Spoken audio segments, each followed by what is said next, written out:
കൂട്ടുകാരെ, ഞാൻ ഇന്ന് ഇടാൻ പോകുന്ന വീഡിയോ അറിയണ്ടേ? അത് ഞാൻ കാണിച്ചു തരാവേ. എന്നാൽ നമുക്ക് വീഡിയോയിലോട്ട് പോയാലോ?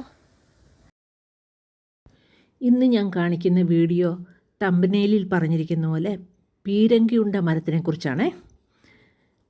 ഈ മരം ഒരു അപൂർവ മരമാണെന്ന് എനിക്ക് തോന്നുന്നു. കാരണം ഇതങ്ങനെ അധികം ഞാൻ കണ്ടിട്ടില്ല. ഇതിൻ്റെ കായ്ക്കും പൂവിനും ഒക്കെ പ്രത്യേകതയുണ്ട്. ഇതിൻ്റെ ശരിക്കുള്ള പേര് നാഗലിംഗമരം എന്നാണ്. അതായത് അതിൻ്റെ പൂവിന് ഒരു പ്രത്യേകതയുണ്ട്.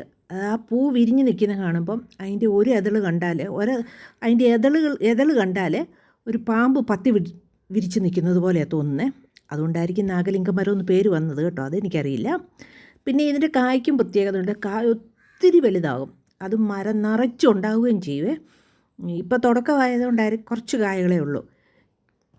ഈ കായ്ക്ക് നല്ല വലിപ്പവും വെക്കും, തോടിനൊക്കെ നല്ല കട്ടിയാണെന്നാണ് പറയുന്നത്. അതുകൊണ്ടായിരിക്കും പീരങ്കിയുണ്ട എന്ന് പേര് വന്നിരിക്കുന്നത്.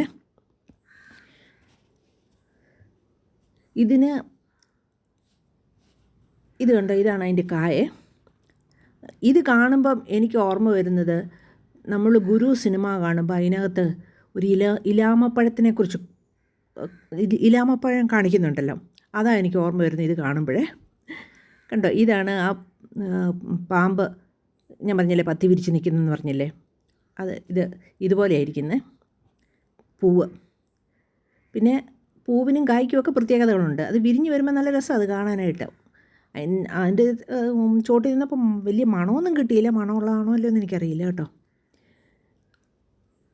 പിന്നെ ഇതിന് ഔഷധ ഗുണം ഉണ്ടെന്നൊക്കെ പറയുന്നു. എനിക്കതിനെക്കുറിച്ചൊന്നും കൂടുതലായിട്ട് അറിയില്ല കേട്ടോ.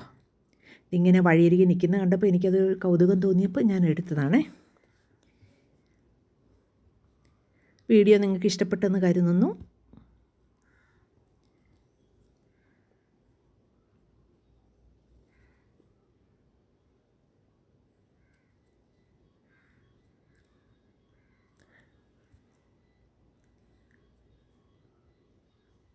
Okay, by.